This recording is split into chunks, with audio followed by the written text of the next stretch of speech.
Good morning, ladies and gentlemen. The Commerce, Justice, Science, Appropriations Subcommittee hearing will come to order. First, I would like to welcome our witness, Commerce Secretary Ross, who is here with us this morning to discuss the Department of Commerce's fiscal year 2019 budget request. Secretary Ross, we're happy to have you here today. I want to thank you for your service to the country. We are, this is our first hearing of the year, so I want to remind our members that we'll, as usual, follow the 5-minute rule. And I'll, of course, not cut anybody off mid-sentence. We'll recognize members in the order of seniority in which they have arrived, in the order in which they have arrived at the hearing, going back and forth between the parties. And for latecomers, I'll recognize you in the order in which you have arrived at the hearing. And while I'm sure we'll not always agree on the issues before the subcommittee, all members and witnesses will be heard, respected, and we always on this committee work together in a collegial and cordial manner, and always manage to find a way to get our work done, because we work. This subcommittee is pure good. All the things that we do, it's pure good. And I want to first get back to the matter at hand. In the last year, the Department of Commerce forecasted and responded to the 2017 Atlantic hurricane season, which included Hurricane Harvey in Houston, which is the largest housing disaster in the history of the country. I've still got tens of thousands of constituents who are living on the second floor of their homes, were forced to move. The disaster was just catastrophic. And Weather Service, as a part of their forecast fleet, launched 2 flagship weather satellites, Noaa 20 and GOES 17, as well as released an updated cost estimate for the census, which is the first thing I want to visit about this morning, Mr. Secretary. We expect this diverse work to continue in 2019 when the Commerce Department will continue to execute its important missions, including preparing for the 2020 census, forecasting the weather, managing our fisheries, exploring the oceans, which is especially important in this era when the Chinese control 98% of all rare earth elements produced on Earth. We've got the exclusive economic zone of the United States, which expands the area of the United States by about 50% and contains vast amounts of rare earth elements. The department also administers our patent and trademark laws. And in executing these missions, Mr. Secretary, we hope you'll continue to bring your extraordinary skill set and innovative cost-saving ideas from the private sector to the department. I'm especially interested in hearing any suggestions you've got on how the subcommittee can help you, give you more authority to do what you do best, and that's to achieve efficiency, productivity, and to make the not only the Census Bureau, but the entire department run more efficiently and effectively.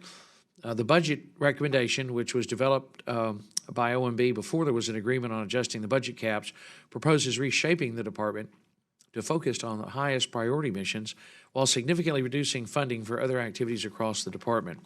We will carefully consider the President's budget request to ensure that we are responsibly funding critical Department of Commerce activities while protecting our constituents' very precious, very scarce, and hard-earned tax dollars. In this hearing and in the coming months, I look forward to discussing how we can work together to ensure that the 2020 census and weather satellite programs are staying within their projected costs and achieving their important goals. Before we proceed, I would like to recognize my colleague and good friend, Mr. Serrano, for any remarks that he would like to make. Thank you, Mr. Chairman, and I would like to join you in welcoming the Secretary of Commerce, the Honorable Wilbur Ross, back to the subcommittee. The Department of Commerce is vital in promoting job creation and opportunity for all, understanding our planet, ensuring fair trade conditions for our businesses and workers, providing accurate data to our nation's lawmakers and businesses, and assisting undeserved and economically distressed communities. Unfortunately, the budget request undermines several of these key missions. The President's budget for fiscal year 2019 requests $9.8 billion for the Department of Commerce, which is $573 million or 6.2% increase from the 2017 enacted level. This level of funding, while an increase from last year's request, endangers core missions at the department. For example, the budget once again very foolishly proposes the elimination of critical agencies and programs such as the Economic Development Administration and Manufacturing Extension Partnership, or MEP, program. EDA is the only agency across the federal government that focuses exclusively on economic development in economically distressed areas around the nation, while MEP program equips our small and medium-sized manufacturers with the resources needed to grow and to thrive.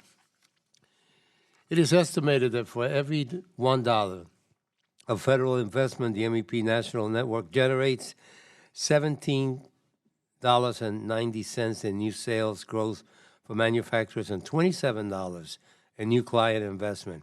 In short, this program enhances the productivity and competitiveness of small and medium-sized manufacturers and creates well-paying jobs while reducing our trade deficit with other countries. It is also an agency with strong bipartisan support in Congress, which demonstrates how politically tone-deaf this proposal is. Another agency that is severely cut by more than 70% is the Minority Business Development Agency. This agency promotes the growth of minority-owned businesses and helps them compete in the world economy, and it is the only federal agency with this focus. The budget also proposes a $43 million cut to the U.S. Commercial Service and calls for the closing of 35 posts overseas and 10 U.S.-based export assistance centers. This program supports and creates American jobs by helping U.S. businesses and workers to export more products. These budget cuts, if enacted, will hurt small businesses, workers, and economically distressed areas. In a different area, the President's budget severely undermines Noaa's mission by decreasing its funding by more than $1 billion, a more than 19% decrease. In particular, the budget proposes to zero out funding in targeted Noaa grants and programs that support coastal and marine management research and education benefiting industry, states, and local stakeholders. The regional coastal resiliency grants, for instance, ensures that our states and communities are prepared to face changing ocean conditions, from acidification to sea level rise, as well as major catastrophes. We need to make sure that we need to help our coastal communities to be more resilient in the face of climate change, and we must allow our marine research programs to continue that's necessary for America's economic and environmental health. I am particularly concerned about the status of preparations for the 2020 census, which is behind in schedule and has been underfunded. There are major issues that are still unresolved that will impact the rollout and response process, including a lack of permanent leadership at the Bureau, fears that we have not sufficiently tested in urban and minority language communities, and a need to quickly ramp up outreach in traditionally undercounted areas. I am also deeply troubled about a highly political request that the Department of Justice made to the Department of last December, asking the Bureau to add a question on citizenship status to the form. This question was not previously considered or tested by the Bureau, nor was it included in last year's report to Congress on the topics to be included in the 2020 census. Including such a question, would drive response rates down in minority and immigrant communities, increasing costs and harming accuracy. Unfortunately, this request seems purely partisan, as evidenced by yesterday's email from the Trump campaign attempting to fundraise off this very issue. It is also important to note that none of the affected communities asked for this question to be included in the 2020 census. Congresswoman Meng and I wrote to you in a letter earlier this year and made these points to you. I look forward to hearing more from you on these issues. There are many, many other issues that we have to discuss, Secretary Ross, but understand that our desire is to make the department respond more efficiently and more properly. It is never to be adversaries unless we see real harm being done. But we are worried, very worried, on this side about the census asking questions that will undermine the count rather than build the count up to where it should be. Thank you, Mr. Chairman. Thank you, Mr. Serrano. Mr. Secretary, we're delighted to have you here with us this morning, and we encourage, look forward to hearing your summary of your testimony, and your written testimony will be entered into the record in its entirety. if there's no objection. Mr. Secretary, thank you very much. We look forward to hearing from you, sir. Thank you. Thank you, Chairman Culberson, Ranking Member Serrano, and members of the House Appropriations Subcommittee. Thank you for this opportunity to discuss President Trump's fiscal year 2019 budget request for the U.S. Department of Commerce. And thank you for enabling the department to meet its major strategic objectives of helping the American economy grow and ensuring our national security.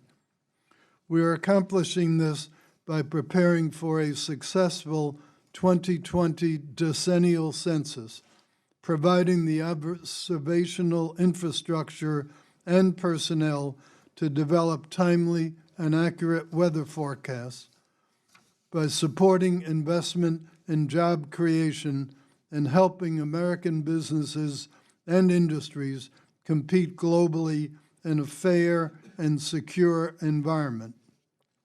To that end, the Department of Commerce's fiscal year 2019 budget request of $9.8 billion in funding is a 6% increase from the fiscal year 2018 continuing resolution.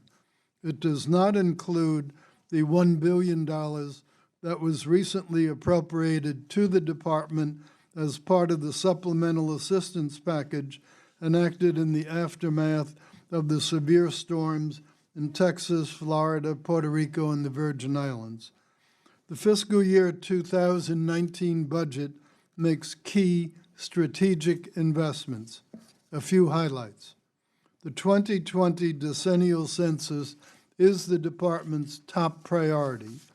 A complete and accurate decennial census is critical as it informs the policy-making process and apportionment. To support this critical endeavor, the department's fiscal year 2019 budget requests $3.8 billion for the Census Bureau, $3.1 billion of which will directly support 2020 census operations. The proposed $2.3 billion increase from the fiscal year 2018 continuing resolution reflects the department's commitment to count everyone.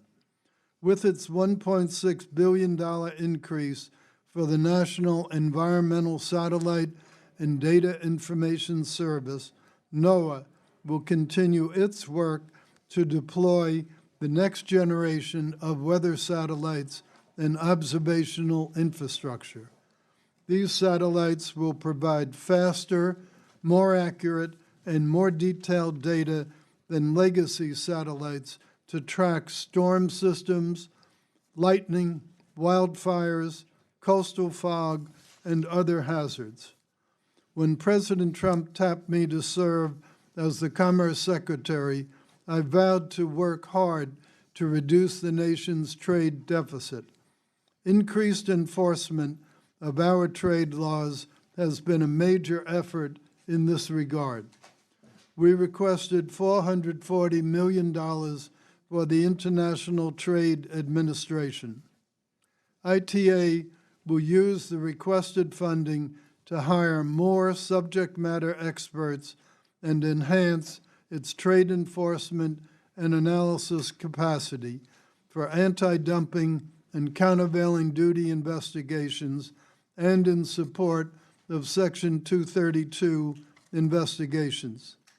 ITA's budget includes more than $90 million, an increase of $6 million from 2018 for enforcement and compliance programs.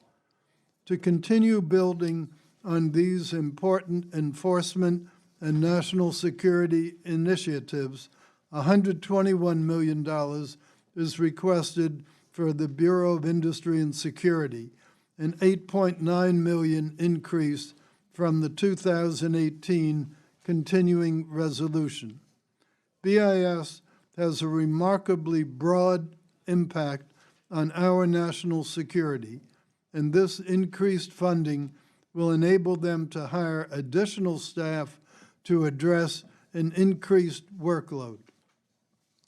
The fiscal year 2019 budget seeks to transform the Minority Business Development Agency into a policy-focused operation that can better assist minority business across America. Consistent with this transformation, the budget proposes to eliminate funding for MBDA's business centers. Instead, MBDA's fiscal year 2019 budget will allot its present 50 positions for this new endeavor, no change, which will ensure minority entrepreneurs have access to the resources they need to create jobs and help fuel our nation's prosperity. These are just a few highlights from our fiscal year 2019 budget submission. I look forward to getting into more detail with you as you ask your questions. Thank you. Mr. Secretary, thank you very much. As you mentioned, that census is constitutionally required, and the department's preparing ramp-up activities for the 2020 census. About 70% of those costs will be incurred over the next 2 fiscal years, and the department now estimates the total cost will be over $15 billion, an increase of $3 billion from the previous cost estimate. And I know you're doing everything within your power to ensure that our constituents' very precious, hard-earned, and scarce tax dollars are spent frugally and effectively on the census. And I'd like to ask you, what could this committee do to help you and empower you to do what you think you need to do to make the department and the census in particular more efficient, productive? And what steps are you taking to contain the cost of the 2020 census and to make sure that the IT systems are cost efficient and secure? Well, thank you. Those are very, very good questions, Mr. Chairman. I'll especially try to address what are we doing to try to make sure we live to the budget I last presented. As you know, the original budget submitted well before my time severely underestimated some of the costs that would be involved and severely overestimated the economic benefits that would come from the change technology. I have been devoting quite a bit of my personal time, as has Karen Kelly, and as has the career management who is now in charge on an acting basis of the census day to day. To give you a little example of the differences between how things were run before and how they are run now, we've developed a monthly monitoring system, which is illustrated here, of actual progress in the workload, actual monies expended in both cases relative to our forecast. We also have quite routinely census critical path reports, a summary of the technical integration status, again, actual versus budget, and results versus projected results. And we do that in every single subsegment of all of the budget categories. None of those processes and procedures had been used in the 2010 census, and none, frankly, had been used prior to our administration.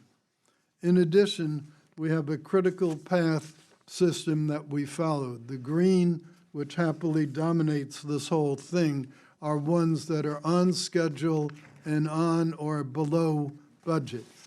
The orange colors are those about which we're somewhat concerned. You'll see they're relatively few and relatively small at this early stage. There are no red ones, which so far means there are none that we view as being in very serious danger of big overruns. The reason we're indulging in such intense measurement is it's my belief that what you can't measure, you can't manage. So we are trying in excruciating detail to manage the intricacies of the costs. This is one of the most complicated management tasks that will confront any government agency. The introduction of all these new technologies and the act of hiring 500,000 enumerators part-time to do the census in 2020. The hiring was not such a huge task in 2010 because the country was unfortunately in a recession, so there were plenty of people available.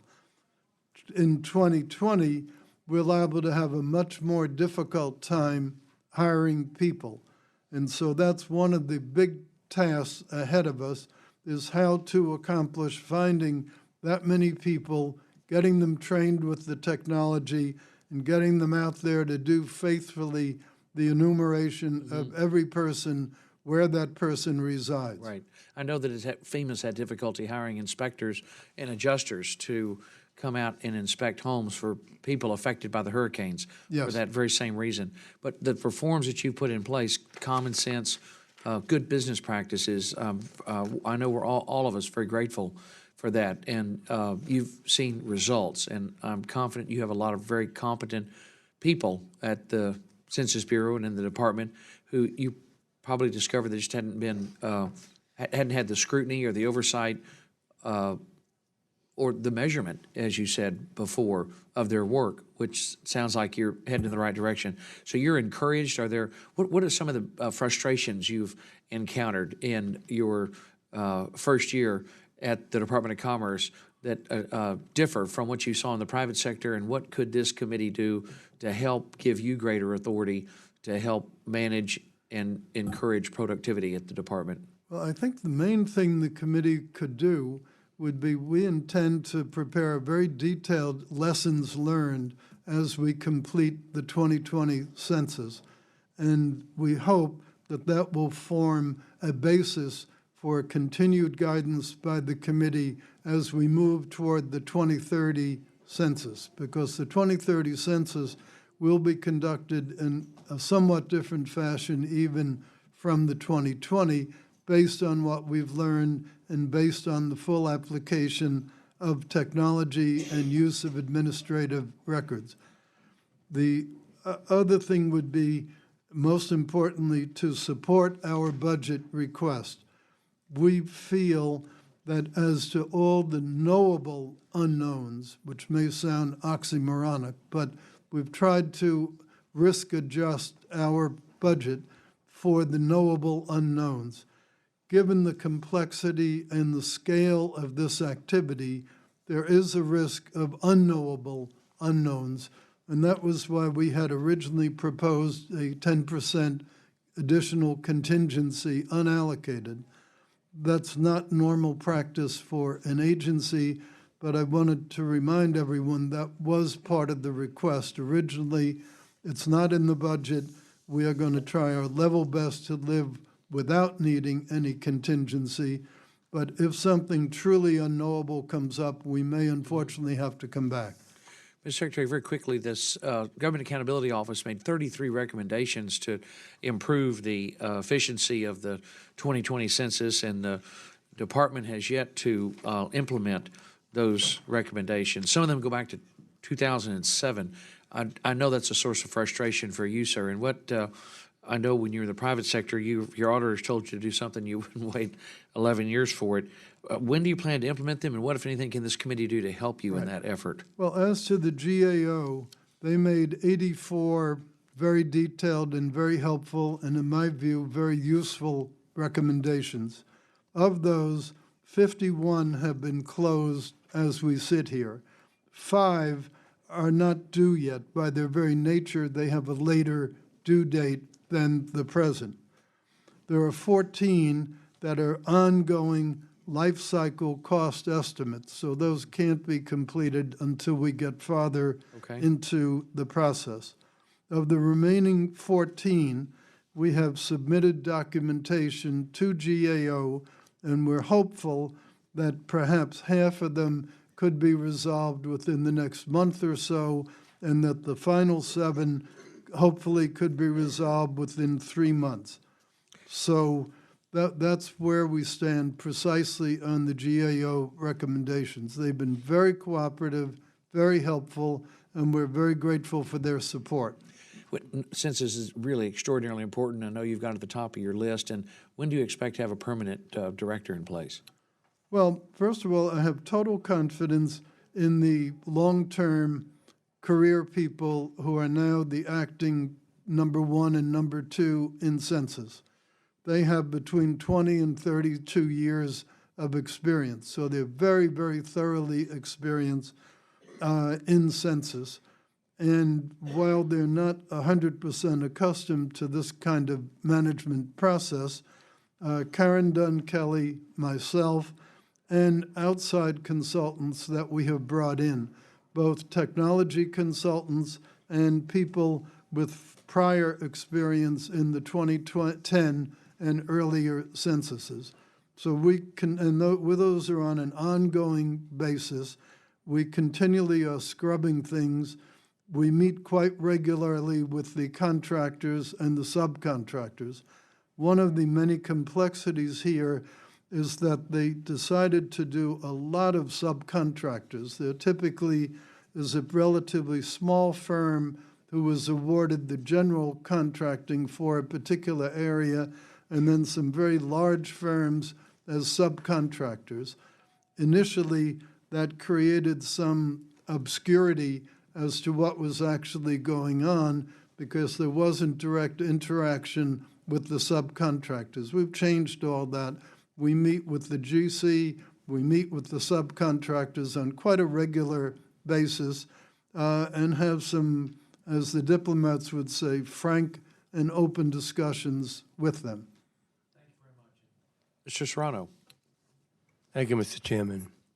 Secretary Ross, I know from your testimony that you take the administration of the census very seriously, and part of that duty is to administer it in a non-political, nonpartisan way. Is that correct? Yes, sir. Should political parties and campaign politics ever factor into what is asked of every household in the country on the census? No political party has asked us to do anything on the census.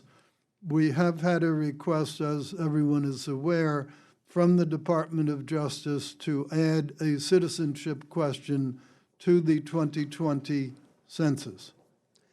Thank you. The reason I asked the first questions is because I was very disappointed to see yesterday that the Republican Party campaign to re-elect the president put out an appalling email specifically noting that the president wants a new citizenship question added to the census and seeking campaign supporters to weigh in if they are, quote, on his side, unquote. Do you disavow this campaign email?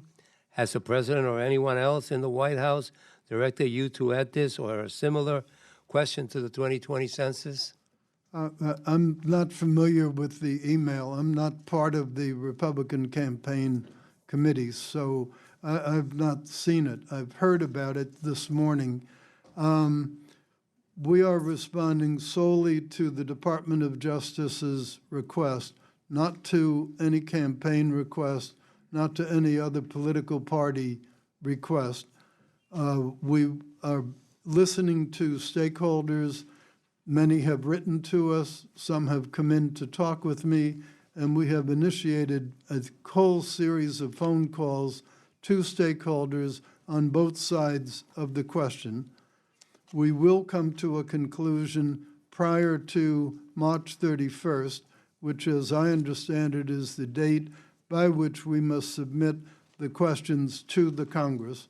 We will comply with that date, and we are going very, very carefully and very thoroughly analyzing all aspects of the request and its implications for the census were it to be approved and were it not to be approved.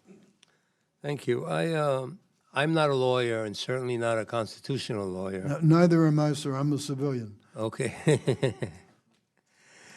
But the Constitution is pretty clear to me. even though I'm not a lawyer, count the peoples within the states, not the citizens. And some federal agencies bring fear to people that are here as immigrants who were not born here. And the purpose of the census should be to increase the count every 10 years, make it better. This question troubles us a lot. Mr. Secretary, in March, staying on that line, on March 2017, the Department sent to Congress a list of subjects planned for the 2020 census. Then in December of 2017, the Justice Department wrote to the acting director of the Census Bureau asking that the Census Bureau include on the 2020 census questionnaire a question regarding citizenship. Many advocates and stakeholders have expressed strong concerns that including such a question will discourage many communities from participating in the 2020 census. Question, Mr. Secretary, since this topic was not included in the March 2017 report to Congress on the topics to be covered in the 2020 census, may we assume that the Commerce Department itself is not supportive of adding this question?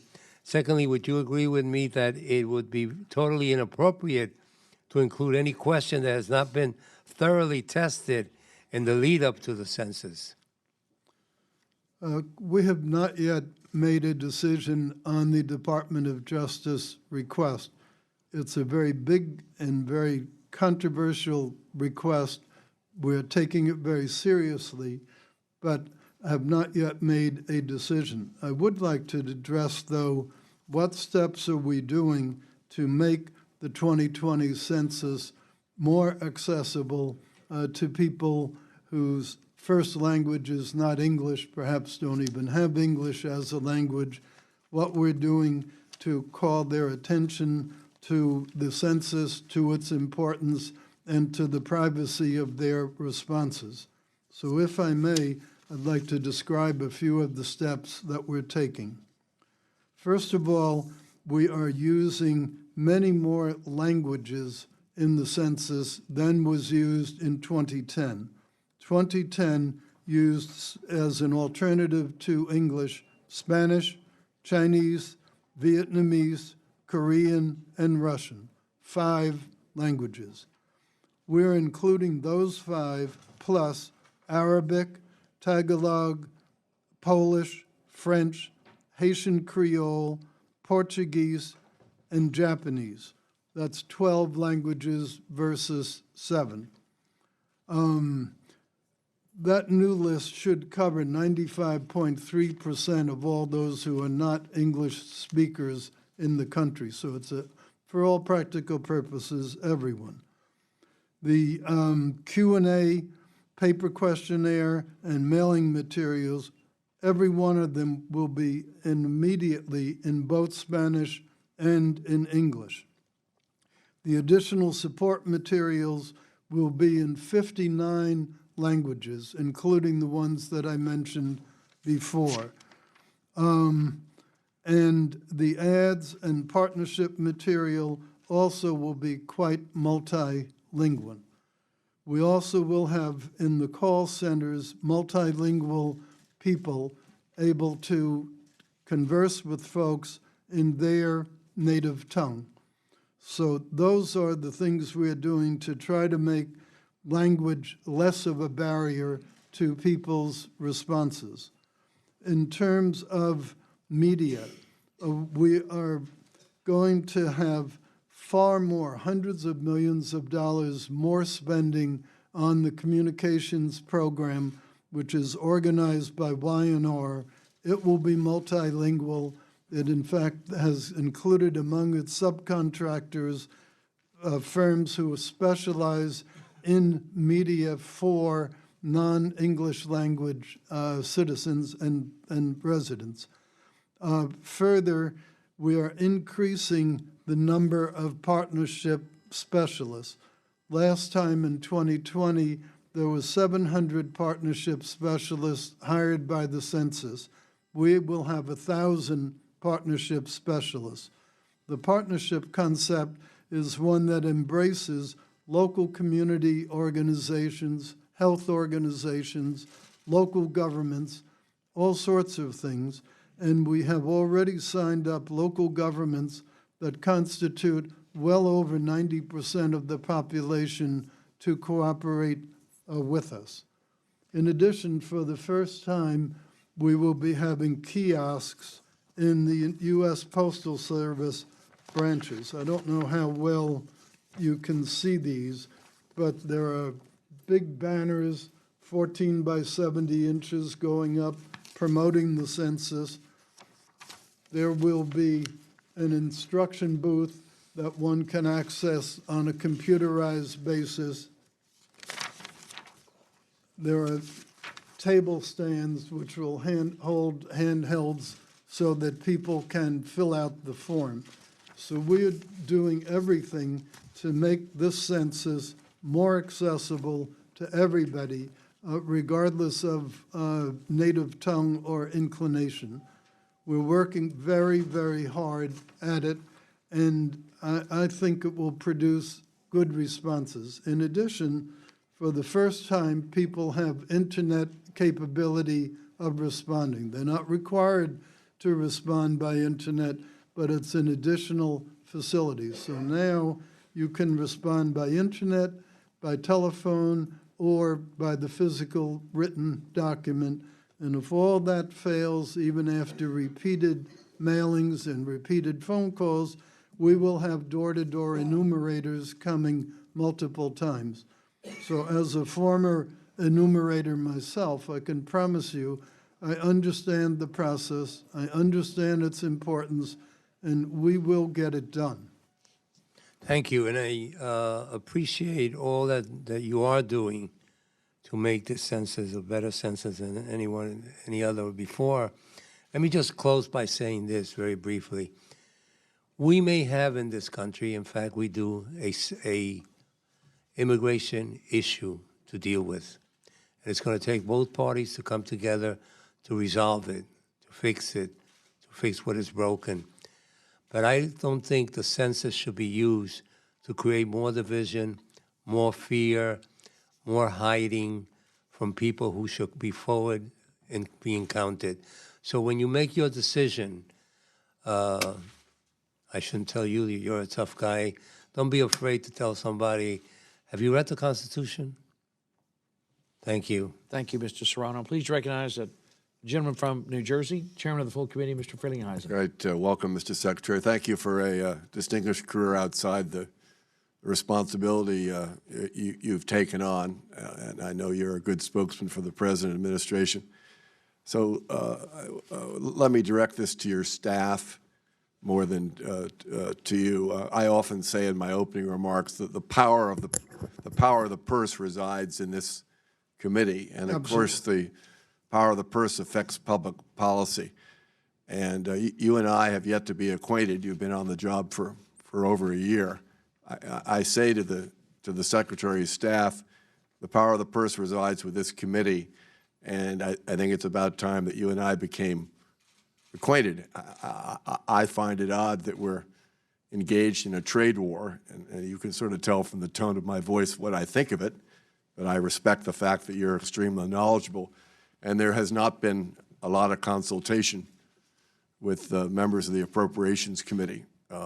I know we have great leadership, Chairman Culberson here, great leadership in Mr. Serrano's part, but you know, I worry as a member of Congress representing northern New Jersey, where we have a lot of our major corporations, and as I travel around the world and see us stepping back from certain responsibilities militarily, or in some cases taking on responsibilities that perhaps we shouldn't, I worry that now we're engaged in a trade war, which is further going to alienate us from our adversaries. So I just want to say for the record, I look forward to discussing some of these matters with you, and appreciate your time and effort. But it's this committee that provides the resources for all of our trade negotiations, and it might be good to recognize through maybe steps to follow after this hearing that communications can be improved. Thank you, Mr. Chairman. Congressman Freelandheisen, I'll ask my staff this afternoon to talk with your staff and arrange for us to get together. I'm sorry if we have not taken the initiative prior to this. I want to recognize the gentleman from Washington State, Mr. Kilmer. Thank you, Mr. Chair, and thank you, Mr. Secretary. It's come to my attention that several tribal leaders from my district have written to you and requested formal government-to-government consultation before a decision is made regarding the allocation of halibut quota in Area 2A, where these tribes hold treaty reserve fishing rights under the Point Elliott Treaty of 1885. We have copies of the letter, and with the permission of the chair and the ranking member, I'd like to submit those for the record. Thank you. The formal consultation process is part of the federal trust responsibility. It's an essential component of meeting our treaty obligations to federally recognized tribes. So I'd like to know how you've responded to these requests, whether you'll commit to engaging in formal consultation with each of these affected tribes before finalizing any decision on rulemaking that will affect the allocation of halibut quota in that area. As you know, the fisheries operation is part of Noaa, and I have requested Noaa to engage with the tribal leaders. Thank you. And do you know, will that be a formal consultation? Noaa is going to work that out with the leaders. Okay.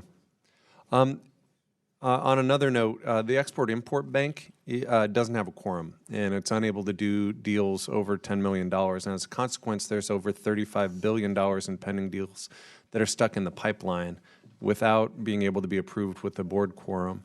Without a quorum, these deals are in jeopardy, which will result in the loss of American jobs.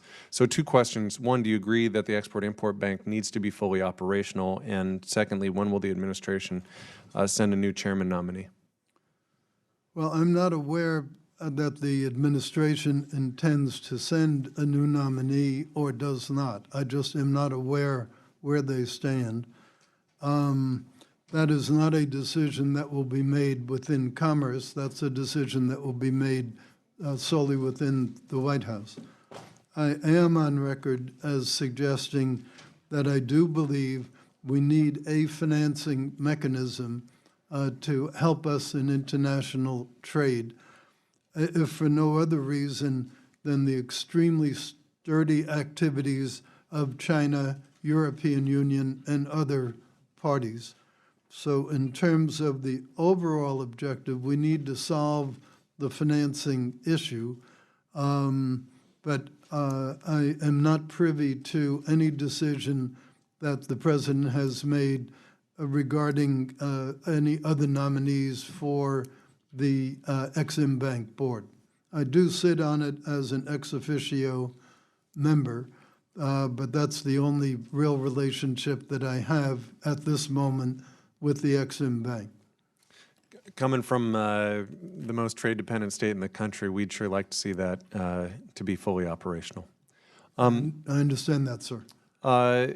Finally, Commerce Department decisions on exclusions from impending steel and aluminum tariffs will be made on a company-by-company basis rather than by product. And granting an exclusion from tariffs to one company means that that company gains a potentially huge economic advantage over its competitors. Given that, it's important that the process be impartial and fair. So how will the Commerce Department make sure that companies with political and business connections to President Trump are not favored in that process, and will the process be open and transparent? Well, the process will be open and transparent. We posted a notice in the Federal Register and on our website earlier this week and accompanied that with a press release. We've shortened the time period. We're not requiring big, long, protracted things because we want to minimize the amount of inconvenience that any of the affected parties will suffer as a result of the process.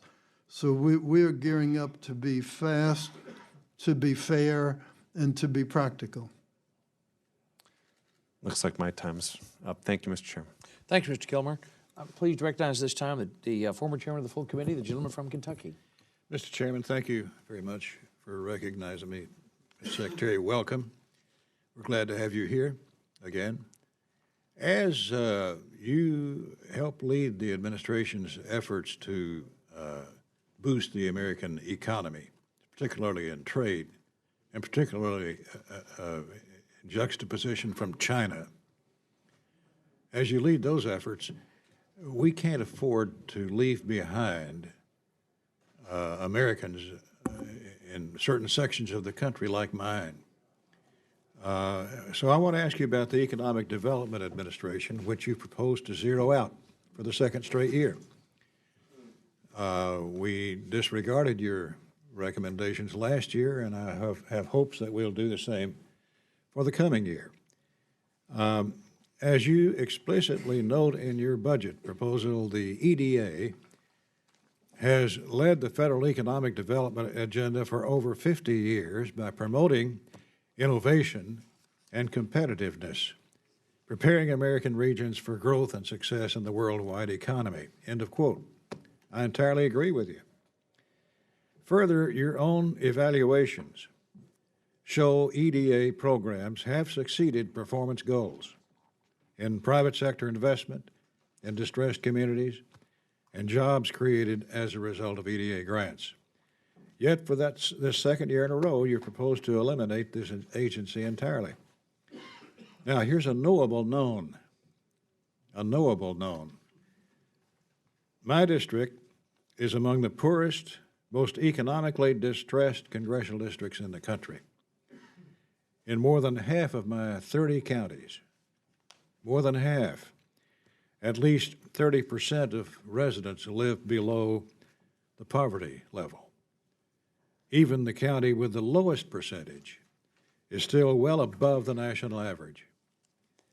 This dire need is exactly why, over the years, these 50 years, this EDA administration has been so helpful to us in recruiting jobs to keep our people at home and to prevent starvation.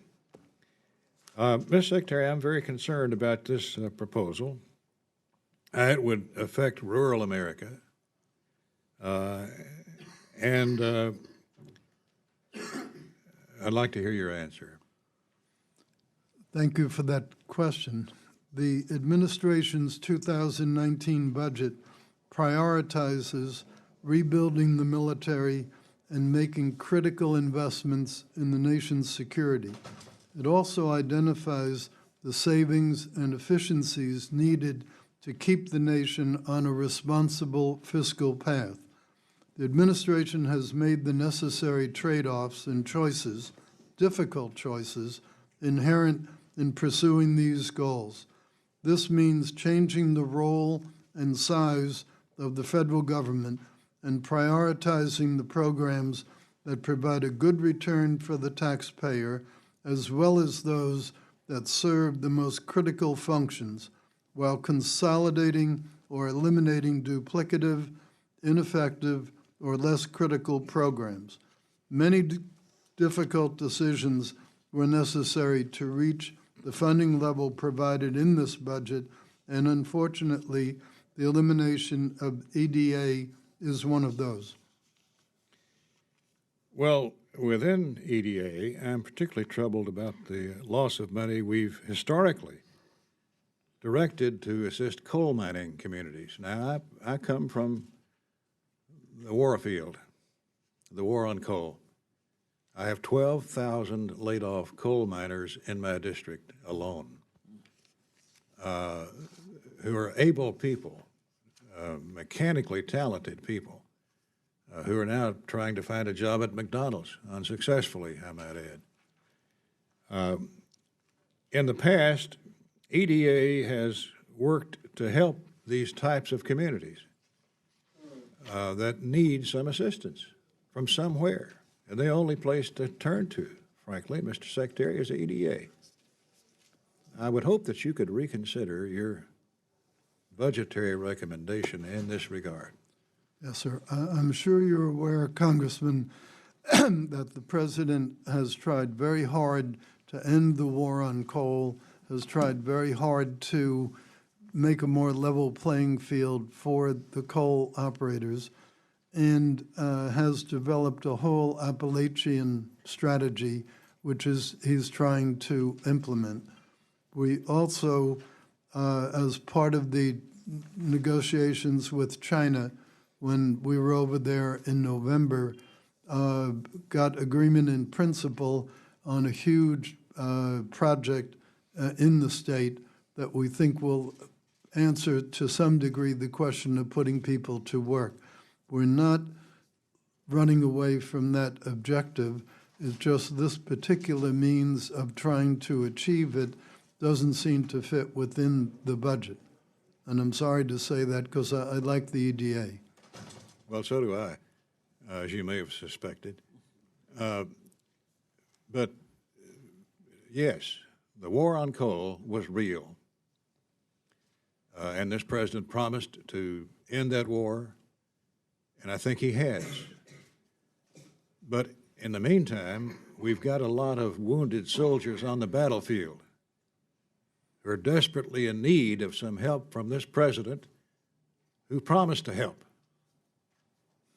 So again, I would hope you would reconsider your decision to cut this agency, which you personally like, and so do I. Well, thank you, Congressman. We will give careful thought to that. Thank you. Thank you, Mr. Rogers. And of course, the budget is simply a recommendation, which we appreciate very much. And I'm pleased to recognize the gentleman from Pennsylvania, Mr. Cartwright. Thank you, Mr. Chairman. And Mr. Secretary, I want to follow up on Chairman Rogers' line of questioning. It seemed to me, and I might be incorrect about this, but when he asked you about, why are you cutting EDA? Chairman Rogers was very eloquent in explaining the importance of EDA to depressed areas, areas that include my district as well, a former coal mining region. And it occurred to me that you were reading the response, Mr. Secretary. You're talking about, I think you said, unsuccessful and duplicative programs in the federal government. You don't mean to say EDA was unsuccessful or duplicative, do you? Well, we do have the Small Business Administration, which helps local companies. We have proposed a very big infrastructure project, or series of projects, a lot of which hopefully will help those areas that need capital investment, rural areas that need broadband, and infrastructure needs that will facilitate economic development. So the administration is not running away from the idea of helping. What it is doing is trying to have a reasonable overall budget, and that means we have to make very difficult choices, very uncomfortable choices, one of which is the EDA. Mr. Secretary, since taking office in 2013, I've seen firsthand how the EDA has provided opportunities for communities in my district. Despite this great work in my district and Chairman Rogers' district and across the country, what you call your laser focus on investing in our economy, despite all of that, the administration, again, for the second year in a row, proposes to eliminate the EDA. Now, I am the lead Democrat on a bill that Chairman Rogers introduced called the Reclaim Act. And Senator McConnell also in the Senate introduced that. That would inject $1 billion to benefit communities that have been significantly impacted by the declining use of coal. But even without the Reclaim Act, the past appropriations bills have directed $90 million per year administered by the EDA to help the exact types of communities this administration has repeatedly claimed to want to help.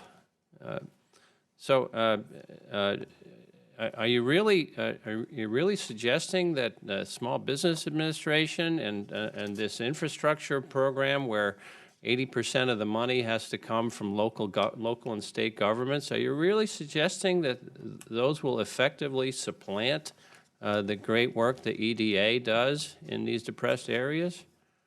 The best way to help all communities is to have a stronger overall economy. That's a #1 priority of the president. I believe he is delivering very, very well on that promise. There's economic growth in the last several quarters that economists previously had said were not achievable. We are trying very hard to balance the needs of the economy. And as I mentioned, unfortunately, difficult choices have to be made, and the decision on EDA was one of those difficult choices. We just cannot afford everything that we would like to do had we had the money. I want to make sure I understand you perfectly clearly, Mr. Secretary. You've used the word duplicative. Over the past 18 years, the EDA has provided $18.5 million in funding to my area, northeastern Pennsylvania, with a 50% match by state or local governments.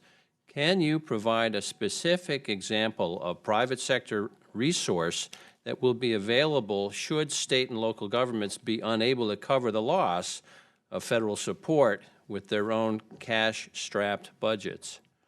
Right. Well, as you know, Congressman, for the first time in many, many years, a new coal mine actually opened in Pennsylvania, and we helped them negotiate shipping coal overseas.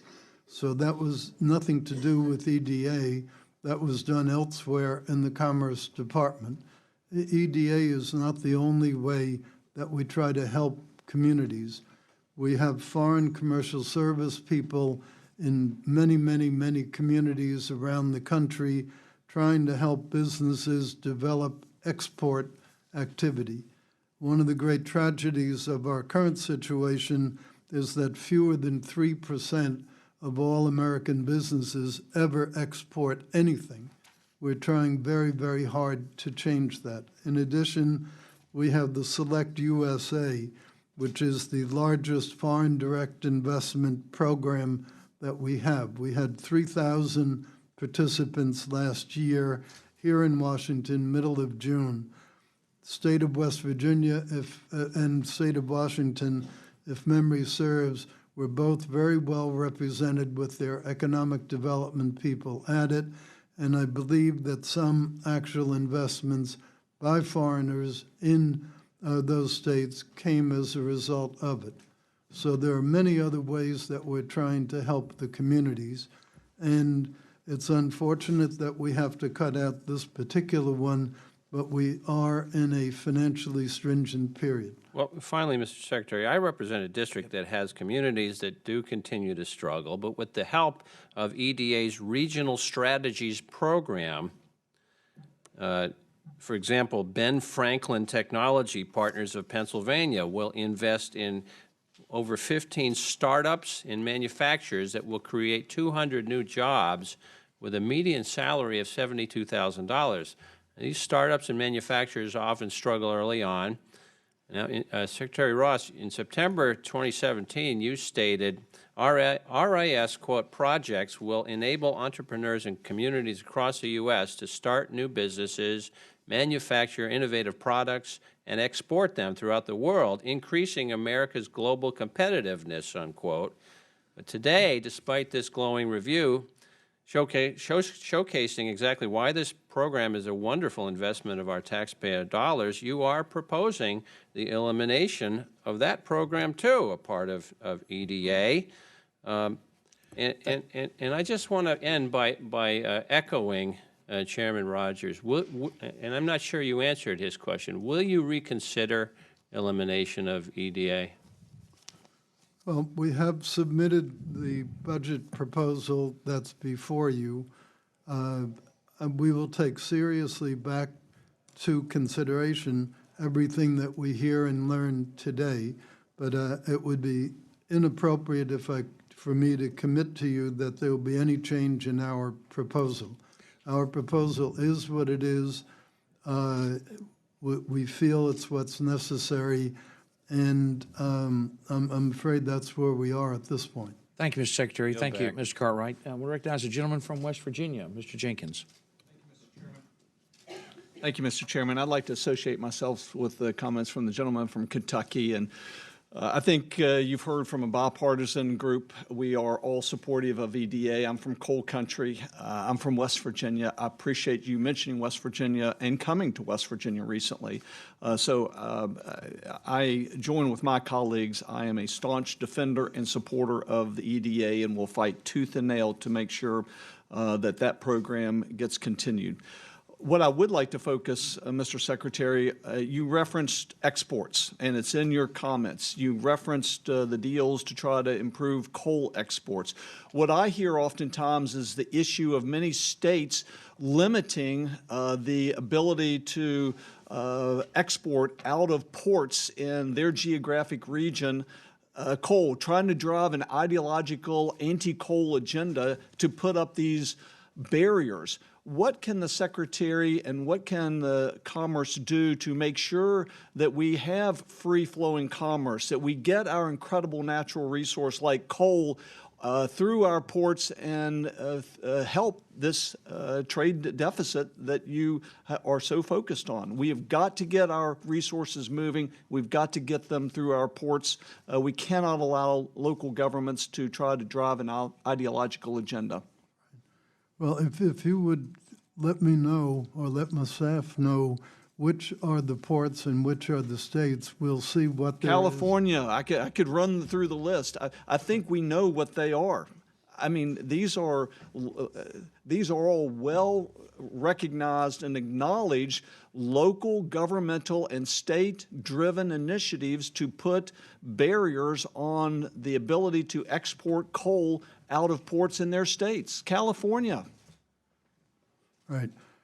I don't know that the Commerce Department has jurisdiction over those actions. That's, as a layperson, it strikes me, it's more likely that would take some sort of congressional action to deal with that. Well, we would like to work with you to try to explore, because I think there are ways that we can, defining certain things as interstate commerce and all, where we can prohibit states from taking the types of action. So I would like to work with you, Mr. Secretary, to try to make sure any barriers that we do have the ability to break down, that we do so. Well, I'm certainly eager to facilitate exports in general and exports of coal in particular, and I think we've already proven that with some of the other actions that we have taken. Thank you. Secondly, and again, thank you for the trip overseas and referencing West Virginia's participation.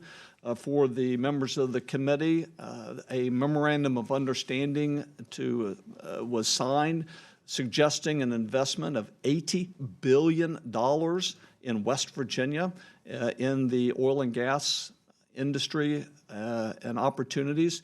What is your level of confidence, having been there in person, having been a part of the negotiating team? Is this real? Can we count on it? I have met with our governor. I have talked with our Secretary of Commerce in West Virginia. Tell me about, in your opinion, how realistic and reliable these announcements are for creating economic activity in our state.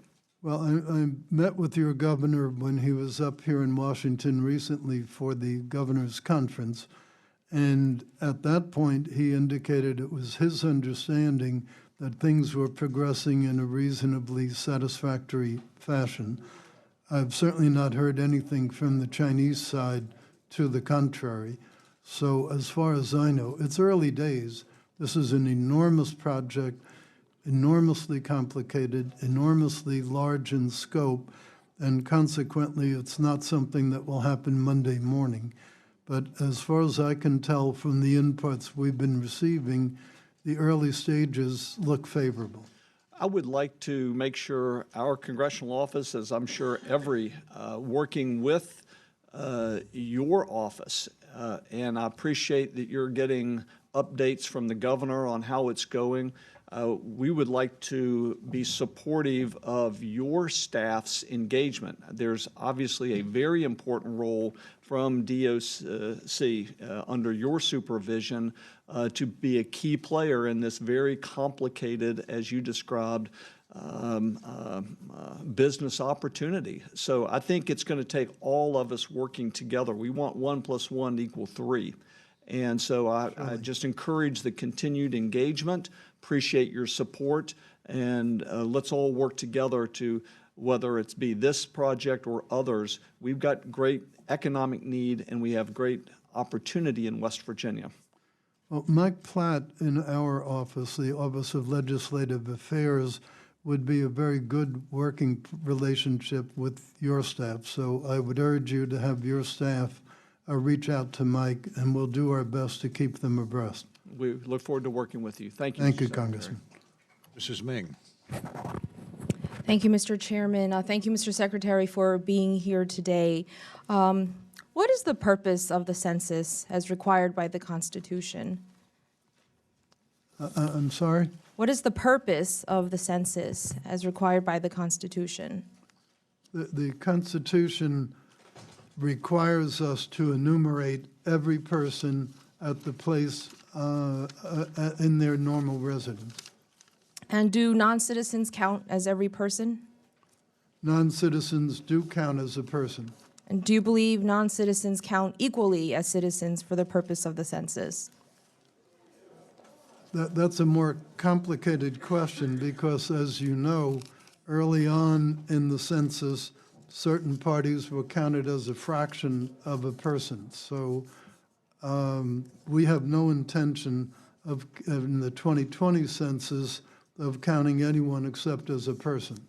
Thank you. And will adding the question of citizenship help improve accuracy for the census? Well, that's one of the questions with which we're grappling and one of the important issues that will inform our ultimate decision.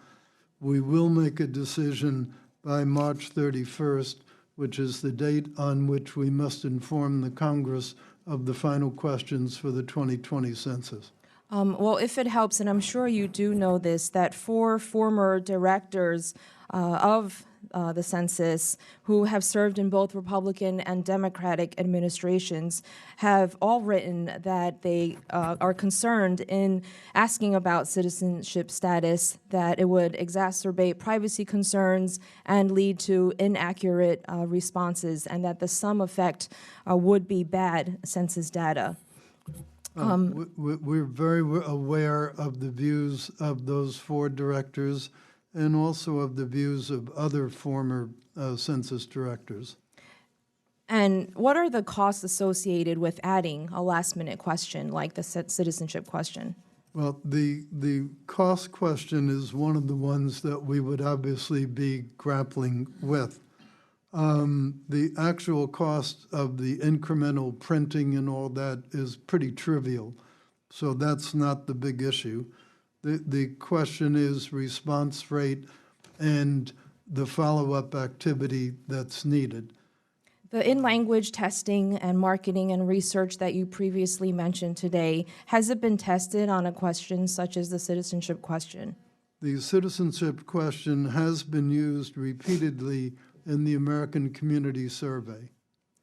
In the 2020 Census Operation Plan, it states that if the final English content changes after April 2018, then there will not be adequate time in the schedule to translate, design, and produce non-English questionnaires for the 2020 census. Well, that is correct. That's why we will be certain to make the decision one way or the other by March 31st.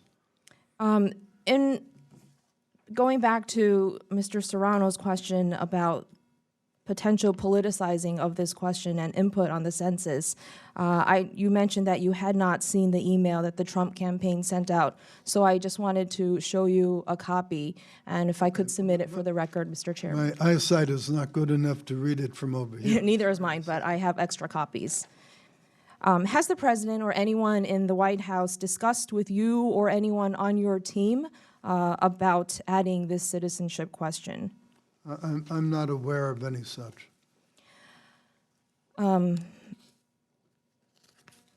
Many advocates have noted that the inclusion of a question around citizenship will greatly decrease immigrant community participation in the census, which goes against its purpose.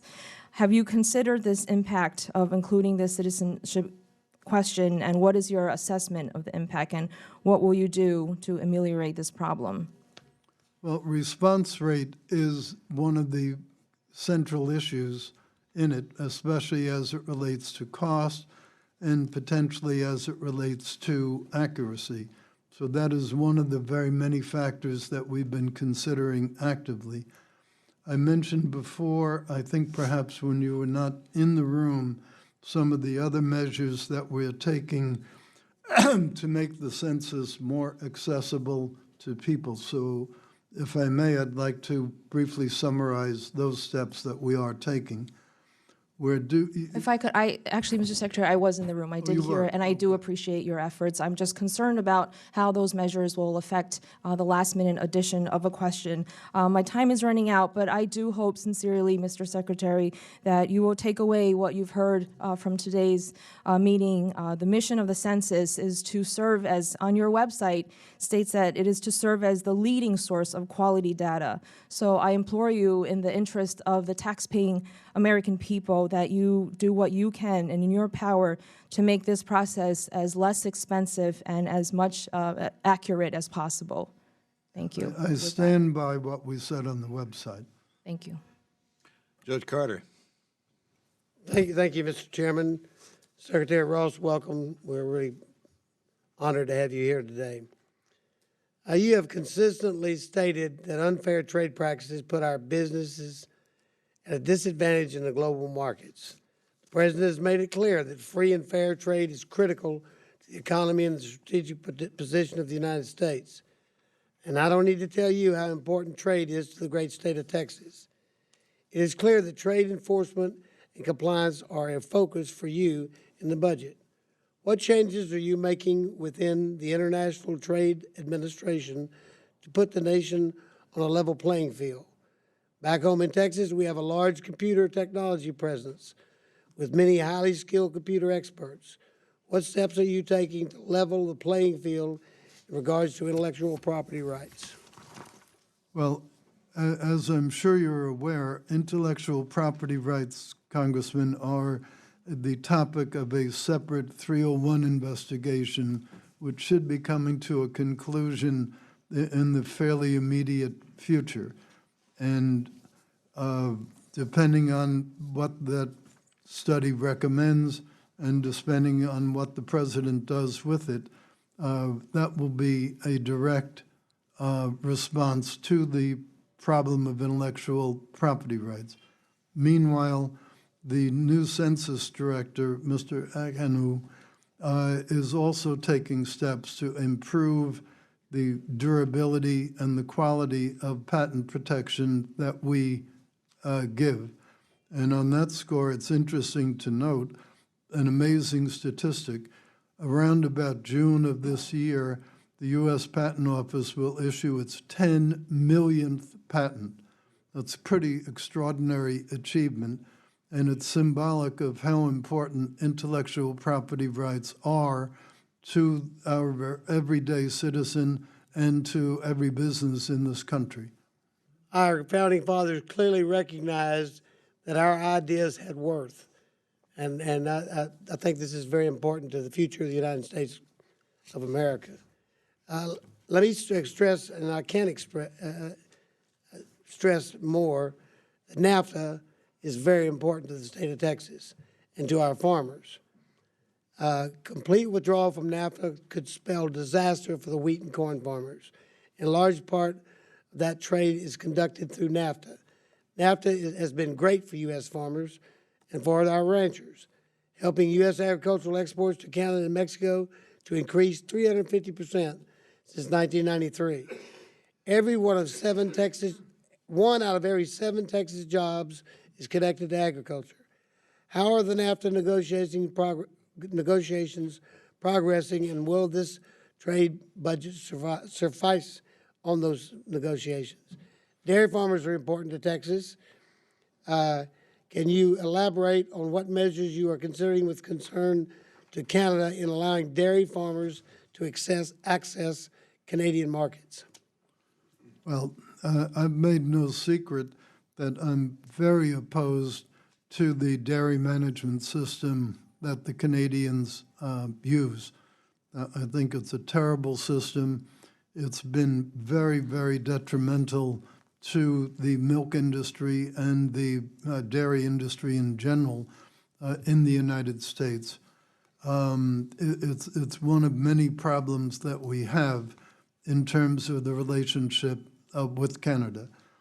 But in terms of the overall question of withdrawal from NAFTA, the President has said his first choice is not to withdraw. His first choice is to get a better deal in agriculture and in manufactured goods and in services, both financial services, digital services, and other kinds of services. So it is not anyone's favored alternative, but unless you are, at the end of the day, known to be prepared to take an extreme measure if the deal is lousy, you won't win. So it's very important that people understand that status quo is not acceptable. There are problems that have come in, and I think the good news is that there have now been these 7 sessions down, some in Mexico, some in Washington, some in Canada.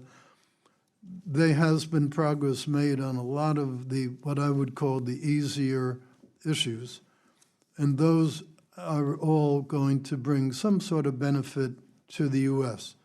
The harder issues are the ones that are being grappled with now.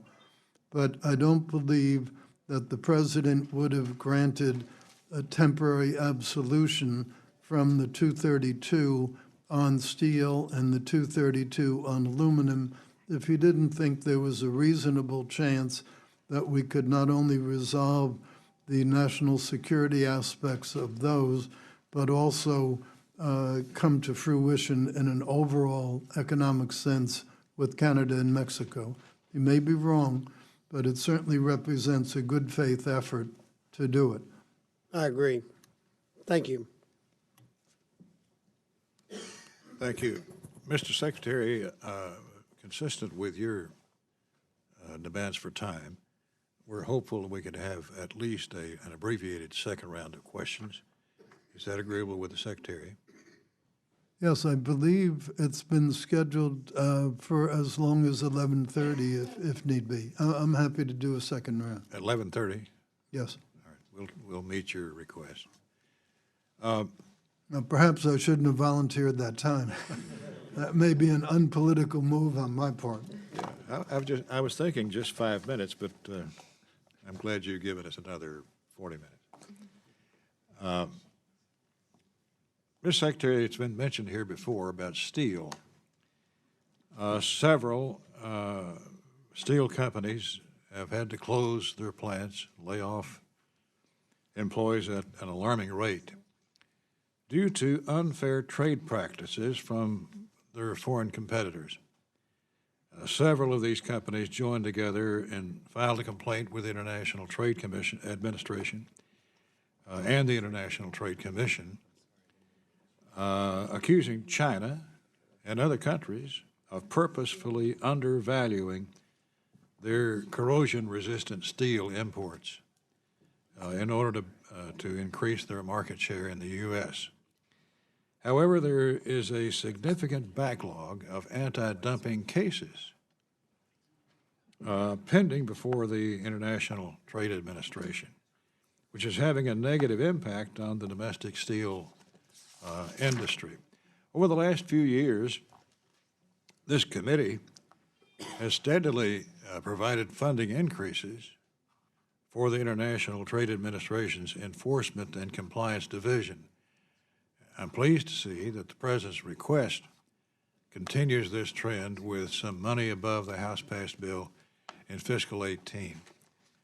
How do you plan to use these resources, these increased fundings, to prevent such large case backlogs in the future? Well, the ITA has been, and commerce in the aggregate, have been much more active than any prior administration. We have been running 70, 80% more cases initiated than had been true in the prior administration. We have also completed far more cases than any administration ever has completed. We had over 100 cases.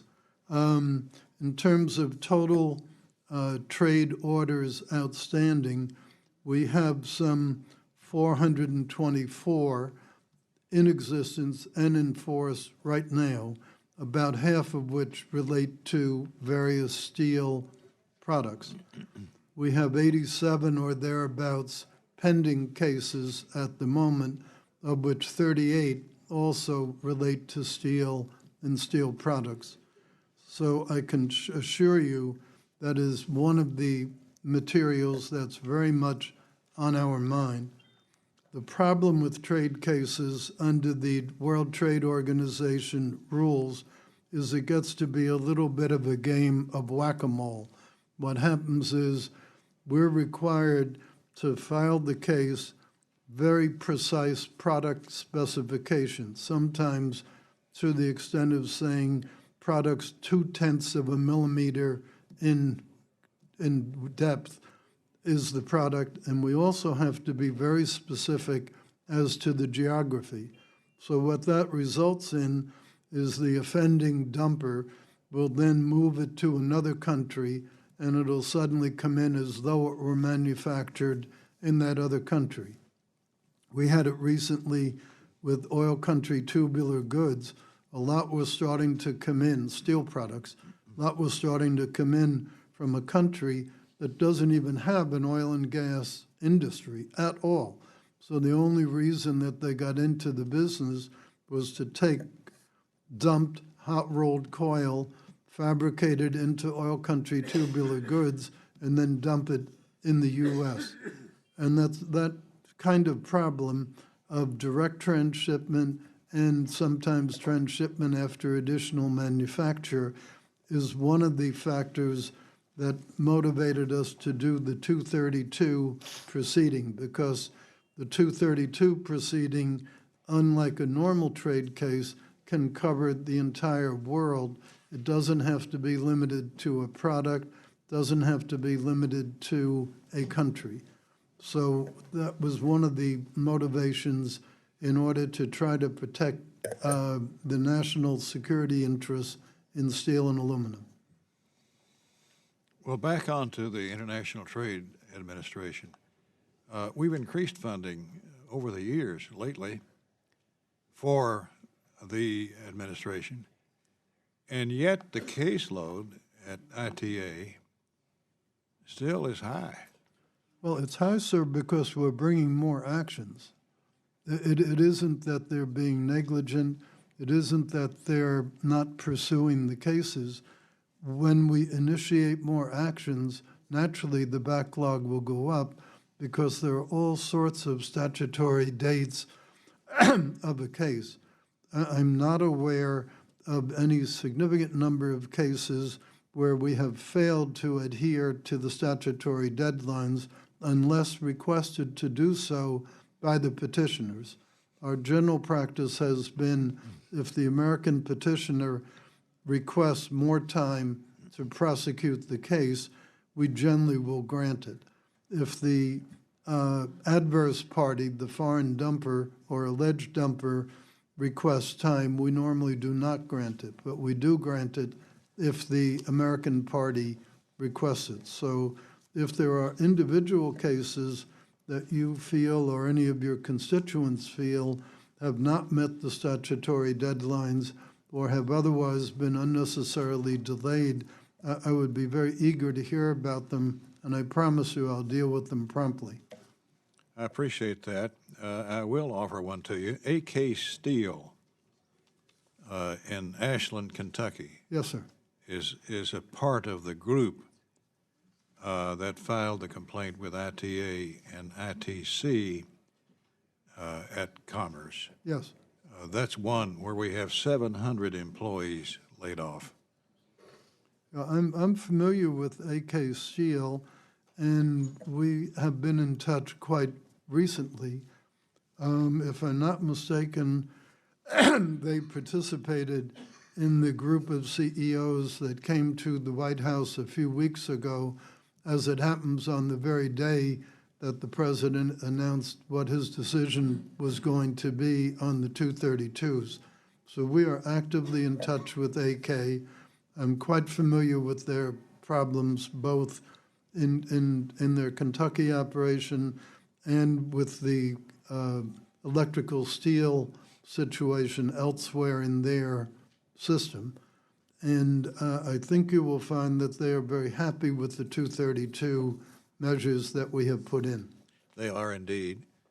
What effect on these pending cases will the president's 232 proposal, if put in place, how will that affect these pending cases? Oh, they will go forward.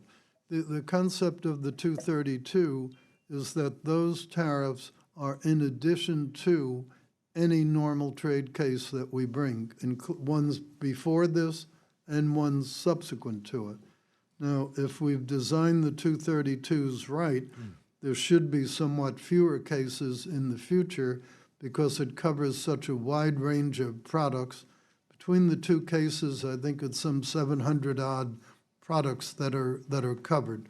So our hope is that this kind of omnibus thing will reduce somewhat the flow of cases. But it's always possible that the serial dumpers will decide to eat the tariffs or find some other way to get around them, and therefore we will be at least as diligent going forward on dealing with individual infractions as we have been heretofore.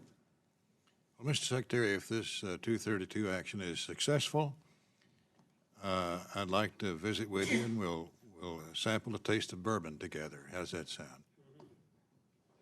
I'm sorry, I didn't hear this. Someone coughed, and I don't know if that was a nervous reaction to your comments or what, but it drowned it out, so I couldn't hear it. I said if it's successful, we'll toast each other with a glass of bourbon. All right. The bourbon may be more readily available if the EU follows through. Ms. Louie. Welcome, Mr. Oh, Secretary. Congressman Lowy, good to see you. Good to see you. We usually see each other in July, and I hope to see you same place, same time. Yes. Nice to see you. And I would love to take you to my district. The question that I'm going to ask relates to the Lamont Doherty program, which is superb. It's in Rockland County. I'm sorry, couldn't hear.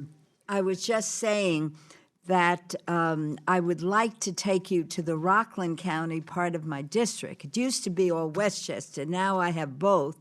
And there's a program called Lamont Doherty, which is really an important service to the community. And I'd love to, I'll even take you to lunch. We could have a visit there one of these days. So, But, well, given the sensitive attitude about men and women interacting, we have to be very cautious to have the lunch be well attended. and I won't offer you bourbon, you could be sure of that. I'd rather have an ice cream soda, but, okay. Mr. Secretary, for the second straight year, the Trump administration is proposing to eliminate the National Sea Grant Program. This national network of colleges and universities conducts vital scientific research in support of the conservation and practical use of the coast, the Great Lakes, and other marine areas. In addition, according to information provided by the Sea Grant Network and reported by Noaa, in 2016 alone, the federal investment in Sea Grant helped produce more than $600 million in economic benefit, with more than 7,000 jobs created or sustained and 1.4 million acres of habitat restored or protected, to name just a few of the program's impact. Given these statistics, isn't there a credible and persuasive case for continuing the federal investment in the National Sea Grant Program, which refers to my invitation before? Right. that this is such a valuable program, and I've met with those who run the program, I've talked to students, and it produced real economic benefit. Another page. The Sea Grant program is a successful program. We certainly agree with that. But providing grants to states is a lower priority than the core Noaa functions. And therefore, things like surveys, charting, weather forecasting, and fisheries management, in our view, unfortunately, the monies needed for those overwhelm the monies that we would have had to put into the Sea Grant program. You have, in budget stringency periods, you simply have to make difficult choices, and this was one of the very difficult choices we made. Well, I do hope, if I can encourage you to come visit the program, that you may understand how important it is and how essential the benefits are, and maybe we can change your mind. I think it would be a worthwhile trip, and we will follow up. You don't have to respond right now, but I hope. Thank you for the invitation, Congresswoman. Okay. The Commerce Department's new strategic plan makes special mention of the need to reduce extreme weather impacts. Yet once again, the Trump administration is proposing to eliminate funding for the Regional Coastal Resilient Grant Program, which provides competitively awarded funding to enable coastal communities to withstand extreme weather and related hazards. In announcing the most recent grants provided under this program, Dr. Russell Callender, the Assistant Noaa Administrator for the National Ocean Service, stated, and I quote, "From restoring estuaries that provide natural shoreline protection to reducing coastal flooding impacts, the projects supported by these grants assist in ensuring the safety and vibrancy of our nation's coastal communities and economies. We're pleased to be partnering with local agencies and groups on the ground to have the greatest impact." Mr. Secretary, would you agree with Dr. Callender that the funding provided through the Regional Coastal Resilience Grant Program is of great value? Once again, we're in the unfortunate position, NOAA needs lots of money, and the department needs lots of money, but we're in a very budget-constrained period, and consequently, we had to make some very, very uncomfortable decisions, including that one. Well, frankly, we're in the middle of negotiating the bill, the big omnibus bill, which we hope will be completed on Thursday, and there are still items outstanding. And it seems to me that it's more money than we've ever had, and so it's a matter of choices. And I would hope that we can continue the conversation so I can encourage you or persuade you to understand the value of these programs. There are some that I wouldn't even discuss, but these two programs I think are essential, and I would appreciate your consideration. Thank you. I know you've given it very serious thought. Thank you. Thank you, Mr. Chair. I'll recognize the gentleman from Texas, Judge Carter. Thank you, Mr. Chairman. Mr. Secretary, concerning your 232 exemptions and your backlog we were just previously discussing with Chairman Rogers, we'll talk about backlogs in a minute, but 232 exemptions that allow countries to petition for relief from imposed tariffs. It's been reported the department expects 4,500 applications that could result in 24,000 hours increased workload in to process. Does this budget proposal take into account that number and that number of hours? And how do you intend to address the increased workload? Well, we have provided for more staffing in the 2019 budget request, and we have gotten more staffing in earlier periods.